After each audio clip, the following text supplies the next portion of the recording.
What if you woke up in feudal Japan, in a wooden house that smelled like cedar and sword oil? You didn't choose this life, but your family did. And from this moment on, your path is already written. You're a samurai. Congratulations, we think. The samurai class didn't always exist. It emerged around the 10th century when wealthy nobles needed someone to protect their land and enforce their will. Essentially, they invented bodyguards with philosophical pretensions, and somehow, those bodyguards ended up running the entire country. From the moment you're born into a samurai family, everyone around you is already planning your future. There are no career options. No, have you considered accounting? You will be a warrior. The only question is how good of one. By age 5, you're already holding a bokken, a wooden sword. Not a toy sword, a training sword. There's a difference, and your instructor will make sure you understand that difference through repetition. Lots and lots of painful repetition. By 7, you're learning kenjutsu, the art of the sword, alongside horseback riding, and kyudo, the way of the bow. By 10, you carry a small blade at your waist, and everyone pretends you're basically a fully functional adult. Spoiler: you are not a fully functional adult. Everything in your life is governed by Bushido, the way of the warrior. Loyalty, honor, courage, respect, and simplicity. It sounds poetic written on a scroll. In practice, it means you are never, under any circumstances, allowed to complain about anything. Your feet are bleeding from training? Silence. You're exhausted? Silence. The rice is cold again. Absolute silence.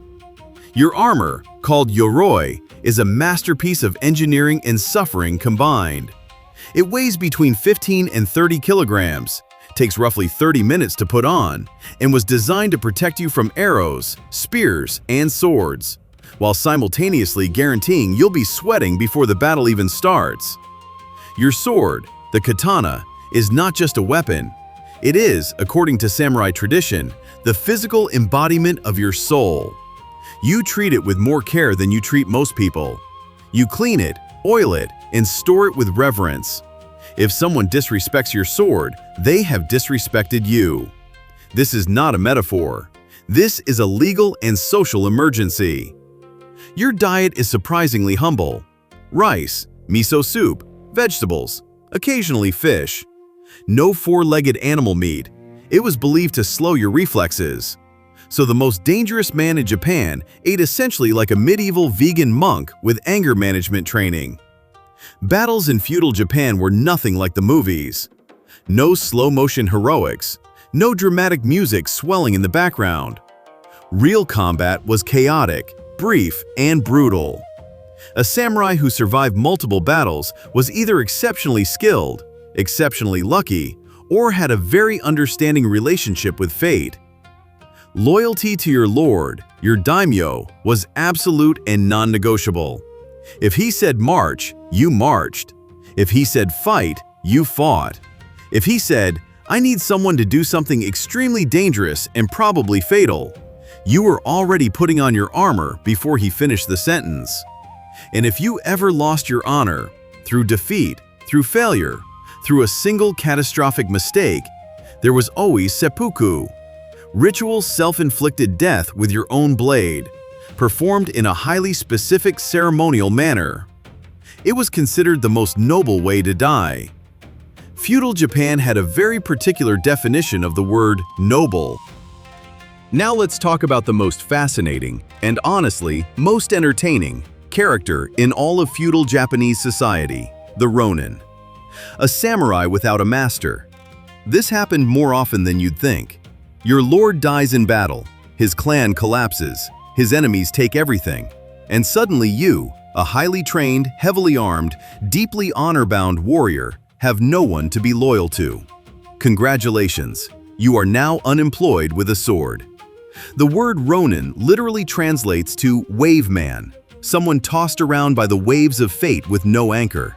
Which sounds deeply poetic until you realize it means you have no income, no home provided by a lord, no status, and a very expensive sword you definitely cannot sell because it is your soul.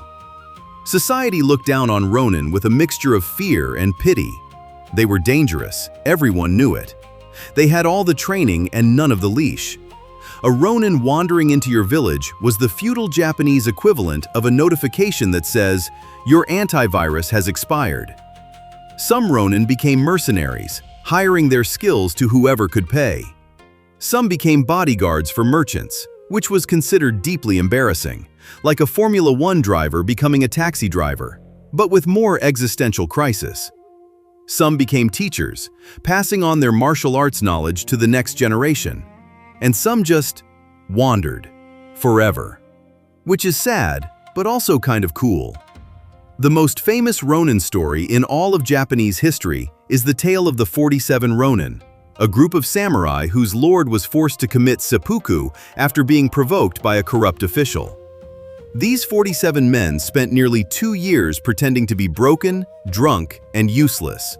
One even pretended to be insane, just to lower their enemy's guard. Then, on a snowy December night in 1702, they attacked together and avenged their master. Perfect loyalty, perfect execution, perfect timing. Then they all committed seppuku, because of course they did. The Ronin problem became so significant that the Tokugawa shogunate, the military government that ruled Japan from 1603 to 1868, was genuinely worried about hundreds of thousands of masterless samurai wandering the country with nothing to do and every reason to cause trouble. Their solution? Bureaucracy. They slowly transformed the samurai class from warriors into administrators. The deadliest men in Japan became paper pushers. History has a sense of humor. By the late Edo period, most samurai hadn't actually fought in generations. They wore the swords, they kept the titles, they maintained the rituals, but the actual combat was a distant memory. A samurai in 1800 was roughly as dangerous as someone today who did 2 years of karate as a child and never went back. The entire samurai class was officially abolished in 1876 when the Meiji government banned the wearing of swords in public. Just like that, centuries of warrior culture, codified honor, elaborate ritual, existential identity, gone. By government decree. The samurai didn't go out in a blaze of glory. They got a memo. But here's what stayed: the philosophy, the discipline, the idea that how you do something matters as much as what you do. Bushido influenced Japanese culture so deeply that echoes of it are visible today. In business ethics, in martial arts, in cinema, in the obsessive attention to craft and detail that Japan is known for worldwide. So if you had been born a samurai 1,000 years ago, you would have lived a life of extraordinary discipline, genuine danger, philosophical depth, questionable meal options, and the constant background hum of potential ritual death. You would have been part of one of the most fascinating warrior classes in human history. And somewhere along the way, there's a real chance you would have ended up as a Ronin, wandering, legendary, and completely, magnificently unemployed.